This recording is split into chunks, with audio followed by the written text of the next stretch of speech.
রাত ৩টায় কি বানিয়ে খেলাম তা নিয়ে থাকছে আজকের ব্লগ। হ্যালো, আসসালামু আলাইকুম everyone, welcome to Ramsha shares. মাত্র কয়েকটা জিনিস দিয়ে বানানো যায় এই রেসিপি। প্রথমেই আমাদের লাগবে ৩টা আলু। আলুর ৩টাকে ছিলে ভালো করে পরিষ্কার করে এটাকে গ্রেট করে নিব। আপনি চাইলে এটাকে কুচি কুচি করেও কেটে নিতে পারেন। আমি এত বেশি কুচি কুচি করে কাটতে পারি না, তাই আমি গ্রেট করে নিয়েছি।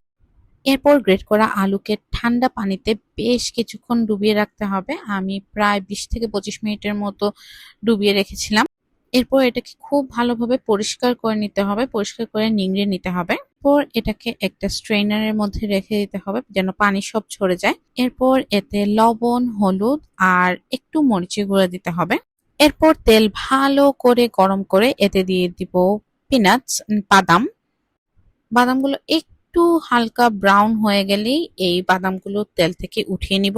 এরপর এতে অ্যাড করব কেটে রাখা আলু।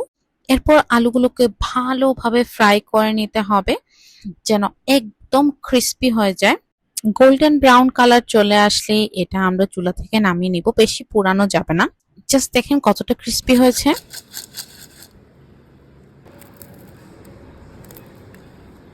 আমার পার্সোনালি গার্লিকের ফ্লেভার খুব পছন্দ, তাই আমি কয়েকটা গার্লিক এখানে কেটে ভেজে নিলাম। আপনার যদি গার্লিক পছন্দ না হয় তাহলে অ্যাড করার দরকার নেই। এরপর এই আলু ঝুরি ভাজার সাথে বাদাম আর রসুন কুচি সবগুলো একসাথে মিক্স করে নিব।